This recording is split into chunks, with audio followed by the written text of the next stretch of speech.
2025 সাল July August গণহত্যার বিচারের বছর হবে বলে জানিয়েছেন আন্তর্জাতিক অপরাধ ট্রাইব্যুনালের চিফ প্রসিকিউটর তাজুল ইসলাম। তিনি বলেন, এ বছর হবে সাবেক প্রধানমন্ত্রী শেখ হাসিনা ও আওয়ামী লীগ নেতাদের মানবতা বিরোধী অপরাধের বিচারের বছর।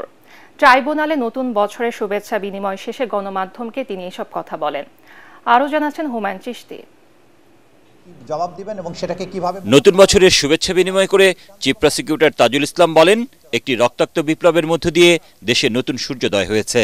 দীর্ঘ 15 বছরের স্বৈরশাসনের পর এবার স্বৈরাচার মুক্ত একটি বছর শুরু হলো। তিনি বলেন, বিগত 16 বছরে আওয়ামী লীগের সকল অপকর্মের বিচার হবে। 2025 সালের মধ্যে শেখ হাসিনা সহ বড় অপরাধীদের বিচার শেষ করার আশা প্রকাশ করেন তিনি। সবাই চান গত 16 বছর ধরে বাংলাদেশে যে সমস্ত মানবতা বিরোধী অপরাধ হয়েছে, গণহত্যা হয়েছে, জুলুম নির্যাতন নিপীড়ন হয়েছে, সেগুলোর সঠিক এবং সুষ্ঠু একটা বিচার সমাপ্ত করা। তদন্ত কার্য চলমান আছে। এই তদন্ত কার্য সমাপ্ত হওয়ার সাথে বিচার প্রক্রিয়া শুরু এবং শেষ হওয়ার একটা সম্পর্ক আছে। 2025 সাল হবে এই সমস্ত ঘৃণ্য যারা অপরাধ করেছে সেই অপরাধীদের বিচারের বছর, এবং আমরা চেষ্টা করব 2025 সালের মধ্যে এই বিচার প্রক্রিয়াগুলোর একটা শুভ সমাপ্তি ঘটানোর জন্য। তাজুল ইসলাম বলেন, ট্রাইব্যুনালের মূল ভবনের সংস্কার কাজ শেষ। শিগগিরই উদ্বোধন করবেন প্রধান বিচারপতি সৈয়দ রেফাত আহমেদ।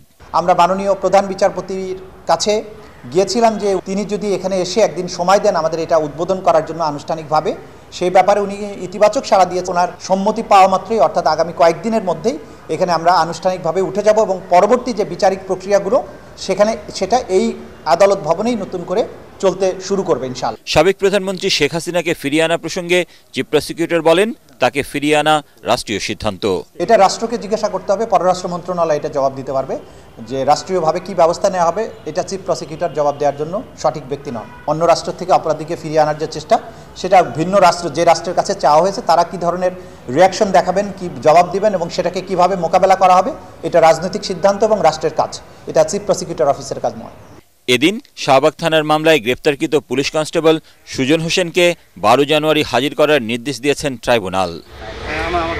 হুমায়ুন চিশতি, এটিএন বাংলা, ঢাকা।